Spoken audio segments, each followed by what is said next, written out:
Okay, gentlemen, today we'll be doing training on the power saw.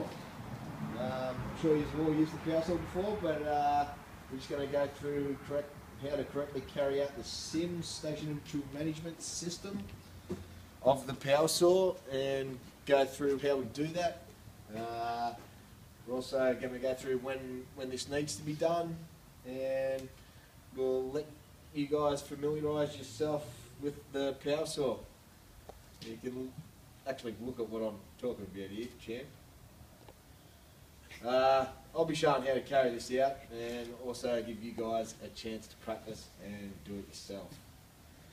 I'll also be showing you the correct PPE that needs to be worn, the safety instructions when using the power saw, and fielding any questions you may have during the training. Do you have any questions at the moment? No questions? Okay, well, we'll get straight into it. We'll start by covering the PPE that needs to be worn. When operating the power saw, earmuffs must be worn. You must wear your helmet with your visor down. P2 dust masks need to be worn when operating the power saw, and the duty wear, as Milo's wearing here, or Steve with his sleeves rolled down. Also, it's not in the recommended practices, but eyewear is not included, but when operating the power saw, I like to wear eyewear just in case anything flicks off the blade. And we'll now go into the SIMS check with the inventory. Okay, so the inventory for the power saw is we've got the power saw, we've got the mandrel, the combination blade and spark plug tool, spare paper washers for abrasive blades, all in the chainsaw box in there, and we've got on here one rescue blade, and also in the near side one pocket of the appliance we've got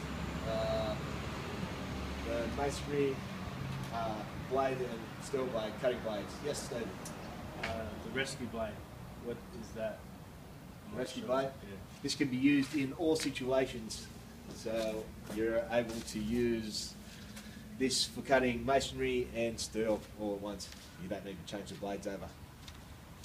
And just in case we run out of rescue blades, or we want to use a masonry blade or a steel cutting blade, I'll show you where they are on the front here. Yes, Steve? When do you know how to replace the rescue blade?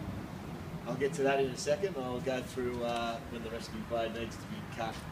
Oh, needs to be got rid of. Sorry? If you just follow me, I'll show you where the cutting blades are on the appliance.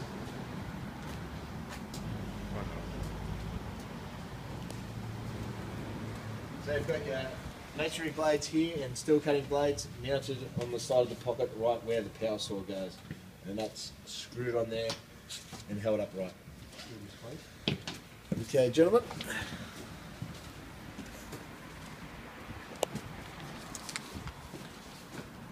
Okay. Yeah, as you were saying, Stephen, the rescue blade. When we inspect the power saw, we need to inspect the rescue blade as well, or any blade that's going to be put on here. First thing you want to check that the diamond coating is not worn away. So you've got the diamond shape there. Then check if there are any excessive black heat marks around where the white is there. And this blade seems to be pretty good. There's no black heat marks. The diamond edge here needs to be rough, and if it feels smooth or the diamond edge feels smooth or glazed to the fingertips, it needs replacing, but it is very rough, so it is a good blade.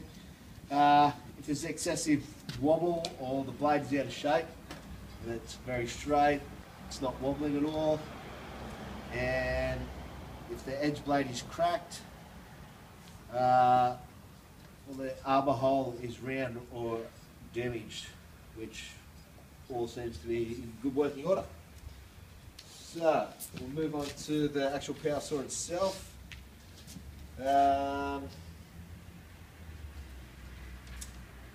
Actually, first we might have a look at the recommended practices on the computer. Recommended practices will tell us everything we need to know about the power saw.